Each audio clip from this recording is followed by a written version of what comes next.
Dear students, today we will discuss about CPU architecture philosophies.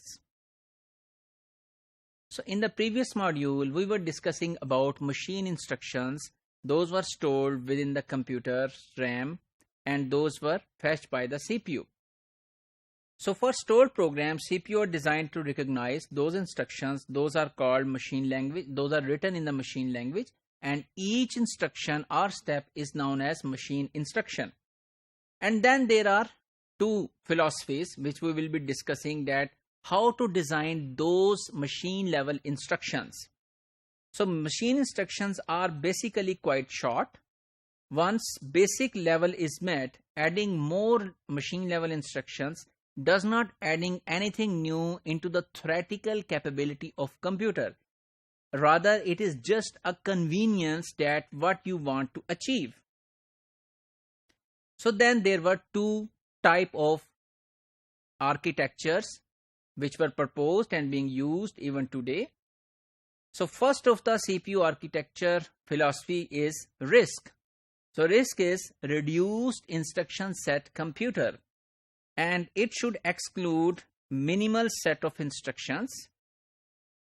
Should execute minimal set of instructions and machine, so that machine is efficient, fast and less expensive.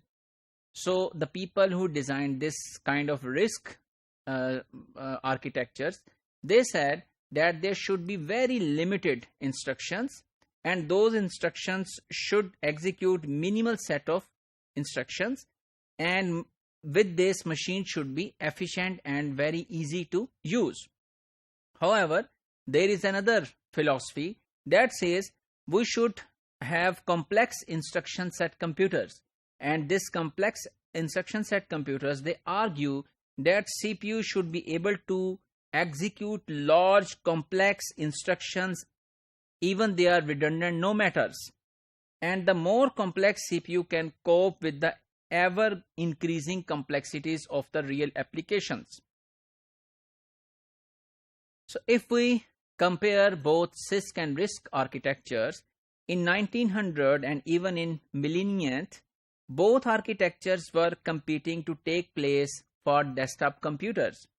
However, the RISC was quite easy to implement and CISC was quite expensive, and Intel processors developed for PC are CISC, complex instruction set, and PowerPC developed by Apple, IBM and Motorola using RISC architectures.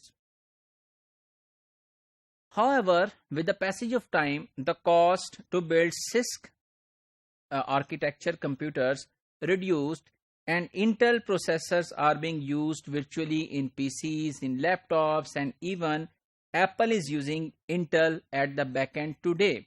So this means all of such computers are using now the CISC architecture, that is complex instruction set computer. So which says even then there are redundant instructions, you add all of the complex instructions so that your computer can perform well complex tasks efficiently. And then what happens with the RISC? So RISC is also being utilized by company known as Advanced RISC Machines. Utilize RISC for low power consumption areas, for example in game controllers, in digital TVs, in navigation systems and in smartphones, where we need low power and we do not want to consume lot of power, and the size of the computer within such kind of system is very small.